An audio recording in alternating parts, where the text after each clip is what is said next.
welcome to our Excellence Academy. I'm your tutor Palak Sharma and I will be teaching amazing concepts of commerce in an amusing way.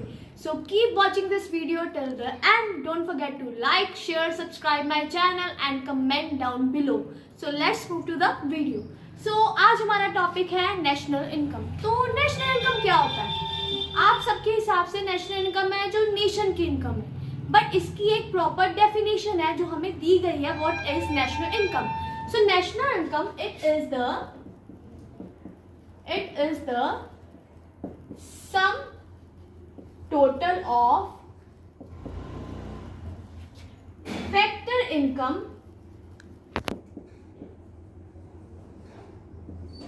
earned by normal residents of a country in an accounting year.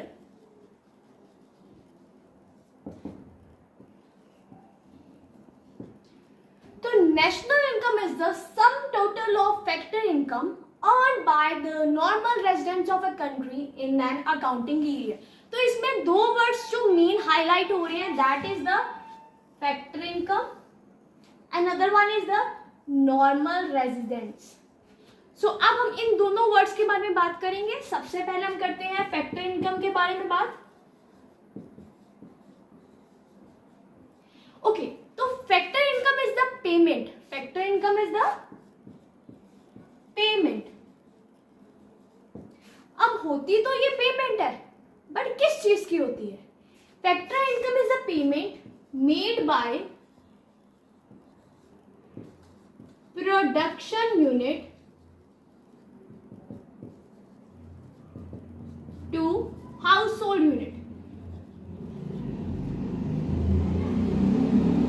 तो जैसे हमें पता है कि household sector production unit को different types of चीजें देता है यूज करने के लिए ताकि वो प्रोडक्ट्स प्रोड्यूस कर सके. तो इन रिटर्न प्रोडक्शन यूनिट क्या देता है? उनको पेमेंट देता है जिसको हम कहते हैं फैक्टर इनकम. अब वो पेमेंट किसी भी फॉर्म में हो सकती है. वो किस किस फॉर्म में हम पेमेंट पढ़ेंगे? The first one is a compensation of employees. जैसे अगर आपकी कंपनी में कोई एम्प्लॉयज काम कर रहे हैं तो आप उसको इन द फॉर्म कंपनसेट कर रहे हो सैलरी वेजेस के बदले में. ठीक है. And other one is rent. अगर सपोज किसी पर्सन की कोई लैंड है या कोई जगह है, फैक्ट्री है, ठीक है, तो किसी बिजनेसमैन को वो फैक्ट्री चाहिए ऐसे काम करने के लिए, तो वो उसको लैंड दे रहा है यूज करने के लिए. तो बिजनेसमैन क्या करेगा? वो उसको क्या देगा? रेंट देगा in the form land use करने के लिए. तो एक तरीके से ये क्या है? फैक्टर इनकम है. तो फैक्टर इनकम वो इनकम है जो एक प्रोडक्शन यूनिट पे कर रहा है to the household unit. ठीक है. तो that is the factor income. The second thing that is highlighted in this whole definition that is the normal resident. अब नॉर्मल रेजिडेंट कौन होते हैं?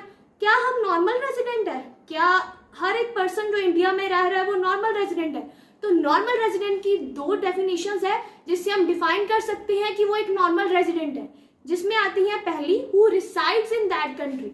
नॉर्मल रेजिडेंट कौन है? जो उस कंट्री में रिसाइड करता है. रिसाइड मतलब जो परमानेंटली या कॉन्टिन्यूसली यहाँ पे रह रहा है, जिसकी डेफिनेशन होगी कितनी देर तक रह रहा है, कितनी देर से रह रहा है. तो वो यहाँ पे रह रहा है परमानेंटली, जिसको हम कहते हैं रेजिडेंटशिप. ठीक है. सिटीजनशिप नहीं होती, रेजिडेंटशिप होती है. That is the reside. The second thing is whose economic interest lies in that country. अब इकोनॉमिक इंटरेस्ट से मतलब उसकी प्रोडक्शन, उसकी कंजम्पशन, उसकी इन्वेस्टमेंट, तीनों उसी कंट्री से लाई करी है. तो अगर ये दो चीजें हो रही हैं तो उसको हम क्या कहेंगे? Normal resident.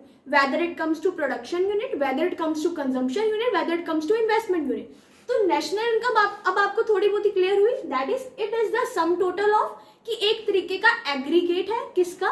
फैक्टर इनकम का, जो प्रोडक्शन यूनिट पे कर रहा है हाउस होल्ड यूनिट को. ठीक है. अर्न बाय कौन अर्न कर रहा है? एक normal resident. Who is a normal resident? Who resides in the country and whose economic interest lies in that country in an accounting year. Accounting year हो सकता है हमारा calendar year, that is our 1 January to 31 December. ठीक है. तो वो सारा कुछ हम उसको क्या कहेंगे, नेशनल इनकम को।